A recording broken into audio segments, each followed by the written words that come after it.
சுடோன்னு தெரிஞ்சு எப்படிடா கையை வைக்கிறீங்க?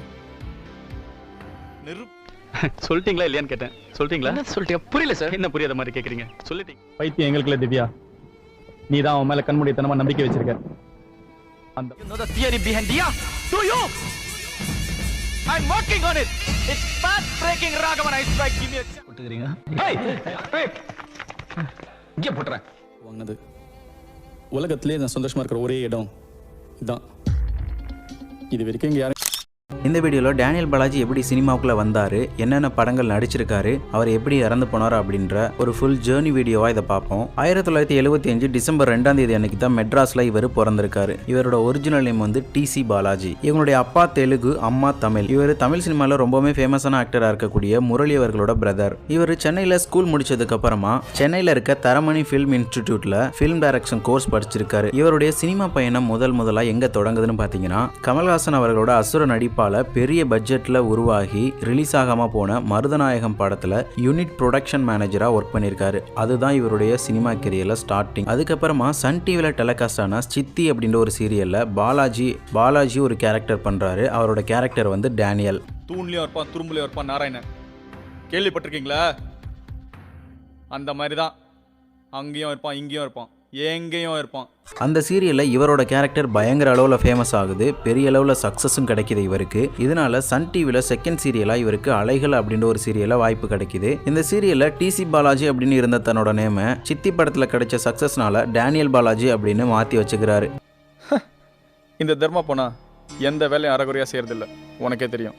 சீரியல்லே இவருக்கு நல்ல ரோல்ஸ் கிடச்சி நல்லா பண்ணிக்கிட்டு இருந்த இவருக்கு சினிமாவில் வாய்ப்பு கிடைக்குது. அதுதான் 2002ஆம் ஆண்டு வந்த ஏப்ரல் மாதத்தில் அப்படின்ற ஒரு படம். இந்த படத்தில் ஒரு சின்ன ரோல் தான் ப்ளே பண்ணியிருப்பாரு. இந்த படம் தான் இவரோட ஃபர்ஸ்ட் டெபியூ ஃபுல். ஸோ உங்க ரெண்டு பேர் நடுவில் வெறும் ஃப்ரெண்ட்ஷிப் தான்ல? Thank you. போடா. நெக்ஸ்ட் இயர் 2003ல் தனுஷ் அவர்கள் நடித்து வெளிவந்த காதல் கொண்டேன் படத்தில் ஒரு போலீஸ் இன்ஸ்பெக்டர் கேரக்டர் இவருக்கு கிடைச்சிருக்கும். அதுலேயுமே சூப்பராக நடிச்சிருப்பாரு. அந்த பொண்ணோட டெட் பாடி கிடைச்ச பெட்டி, அந்த கத்தி, ரெண்டுத்துலயும் அவன் ஃபிங்கர் பிரிண்ட்ஸ் இருக்கு. அது மட்டும் இல்ல, அடுத்து சேம் அதே இயர்லேயே சூர்யா அவர்கள் நடித்து வெளிவந்த காக்க கௌதம் வாசுதேவ் மேனன் அவர்களோட இயக்கத்தில் வந்த இந்த படத்தில் ஸ்ரீகாந்த் அப்படின்ற ஒரு கேரக்டரில் டேனியல் பாலாஜி அவர்களை ஆக்ட் பண்ண வச்சிருப்பாரு. உள்ள ஒரு 4 இல்ல 5 பேர் இருக்கலாம். இன்னொரு 5 பேரோட வந்திருக்கலாம்ல. சூப்பர்மேன் மாதிரி எப்போ நம்மளே வந்துட்டு இருக்கோம்.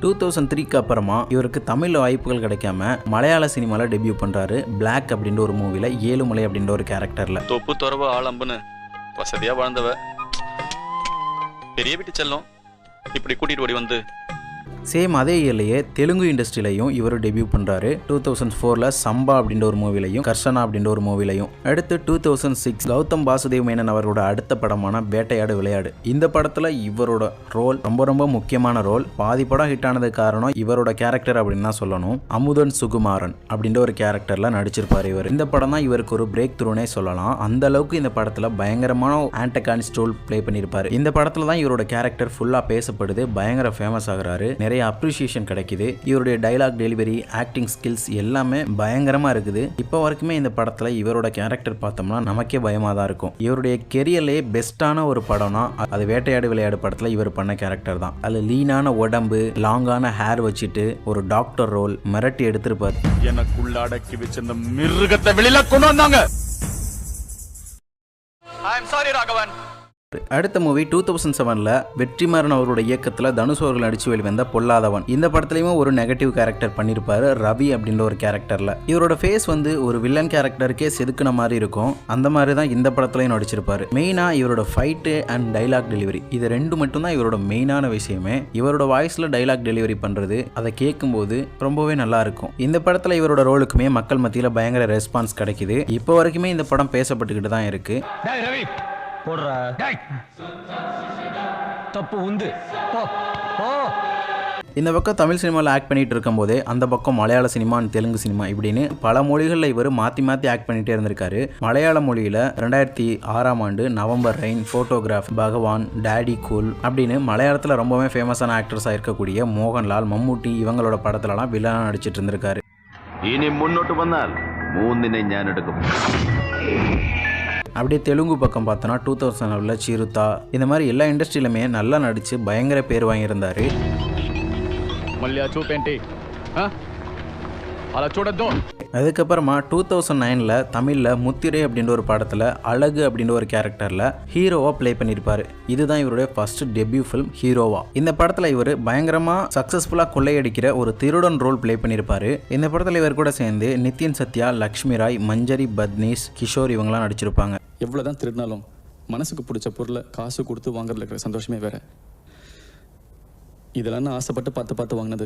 2009க்கு அப்புறமா தமிழ், தெலுங்கு, மலையாளம் இந்த மாதிரி இல்லாமல் கன்னட இண்டஸ்ட்ரிக்கு போயிட்டாரு. 2011ல் தான் கிராட்டகா அப்படின்ற ஒரு கன்னட மூவியில் சீனா அப்படின்ற ஒரு கேரக்டரில் பண்ணியிருக்காரு.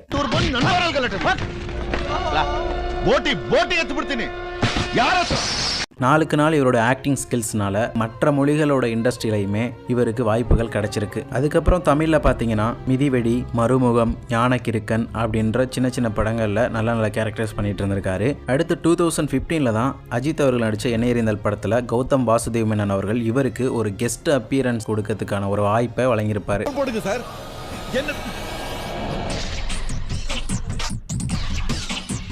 சேம் அதே இயர்லையே நம்ம ரஜினி அவர்களோட மகள் ஐஸ்வர்யா அவர்கள் இயக்குன வைராஜா வை அப்படின்ற ஒரு படத்தில் ஒரு வில்லன் ரோல் ப்ளே பண்ணியிருப்பாரு. அதுவுமே சூப்பரான ரோல், நல்லா ஆக்ட் பண்ணியிருப்பாரு.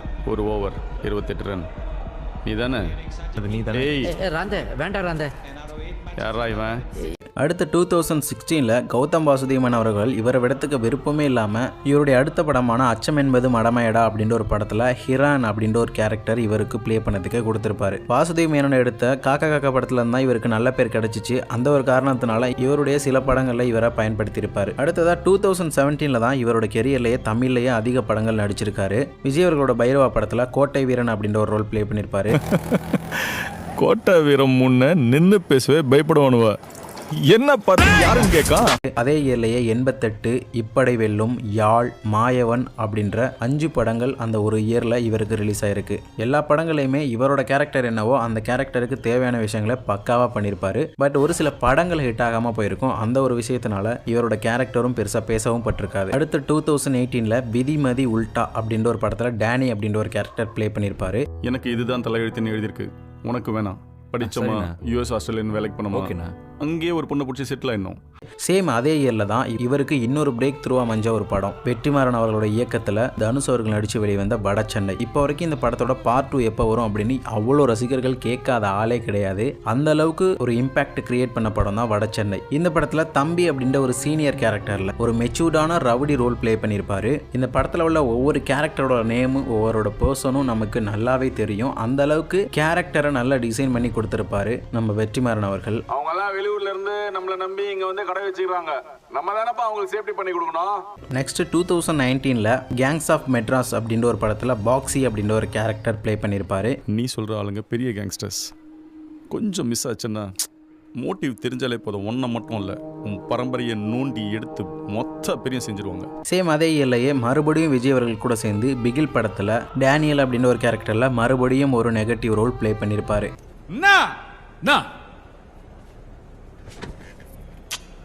இந்த படத்தில் நம்ம ராயப்பனை போட்டு தள்ளுறதும் இவர் தான். அடுத்து 2021ல் ஆனந்தம் விளையாடும் வீடு அப்படின்ற ஒரு படத்தில் கருப்பன் அப்படின்ற ஒரு கேரக்டர் ப்ளே பண்ணியிருப்பாரு. 2023ல் அரியவன் அப்படின்ற ஒரு படத்தில் துரப்பாண்டி அப்படின்ற ஒரு கேரக்டர் ப்ளே பண்ணியிருப்பாரு. இவர் தமிழ் சினிமாவில் மொத்தம் 23 படங்கள் நடிச்சிருக்காரு இவரோட கெரியர்லேயே. மலையாள சினிமாவில் 8 படங்களும் நடிச்சிருக்காரு. தெலுங்கு சினிமாவில் 5 படங்கள் நடிச்சிருக்காரு. அண்ட் கன்னட சினிமாவில் 4 படங்கள் நடிச்சிருக்காரு. ஆக மொத்தம் இவரோட கெரியரில் 4 மொழிகளில் 40 படங்கள் நடிச்சிருக்காரு. அது மட்டும் இல்லாமல் 2 தமிழ் சீரியல்லையுமே ஆக்ட் பண்ணியிருக்காரு. நம்ம டேனியல் பாலாஜி அவர்கள் நடித்த படங்கள்லையே உங்களுக்கு இவர் நடித்த படங்களில் எந்த படம் பிடிக்கும் அப்படின்றத கமெண்ட்டில் சொல்லிட்டு போயிருங்க. Rest in peace Daniel Balaji sir.